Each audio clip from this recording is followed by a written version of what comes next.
Hello everyone, welcome to my mini vlog.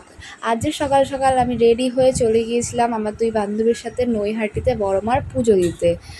আমরা অনেকটা তাড়াতাড়ি স্টেশনে পৌঁছে গিয়েছিলাম, তাই ওখানে বসে কয়েকটা ফটোশ্যুট করছিলাম। তারপর ট্রেনে করে আমরা সবাই মিলে চলে গেলাম নৈহাটি স্টেশনে। নৈহাটি স্টেশনে অত্যন্ত পরিমাণে গরম ছিল গাইস।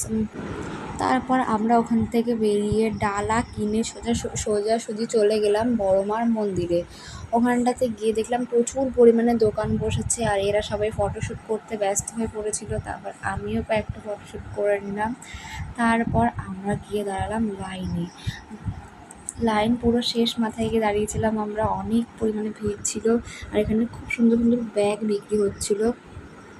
তারপর আমি লাইনের প্রথম দিকে গিয়ে দেখলাম কতটা লাইন আছে, আর আমি তো দেখে অবাক হয়ে গেছিলাম, অনেক পরিমাণে লাইন ছিল। তারপর অবশেষে অনেক কষ্ট করে বড়মার মন্দিরে প্রবেশ করলাম।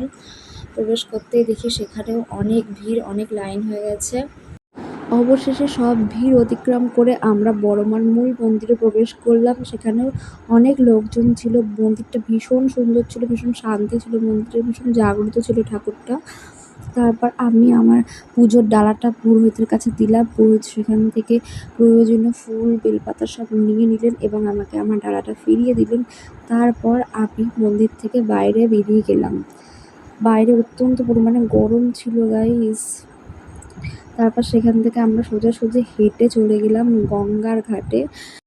গঙ্গার ঘাটটা ভীষণ নিরিবিলি এবং শান্ত ছিল। সেখানে বসে ফাইনালি আমি একটু জল খেলাম। তারপর সেখান থেকে বেরিয়ে আমরা সোজাসুজি ট্রেনে করে বাড়ি ফিরছিলাম। সারাদিন জার্নি করে ভীষণ ক্লান্ত লাগছিল আমার, তাই ট্রেনের মধ্যে আমি কিছুটা শশা খেয়ে নিয়েছিলাম। তারপর ট্রেন আমাদের শান্তিপুর স্টেশনে নামলে আমরা ট্রেন থেকে নেমে ডাইরেক্ট টোটো ধরে বাড়ির দিকে চলে এলাম। ফাইনালি আমি বাড়ি চলে এসেছি গাইস। তারপর আমি ফ্রেশ হয়ে নিয়েছি।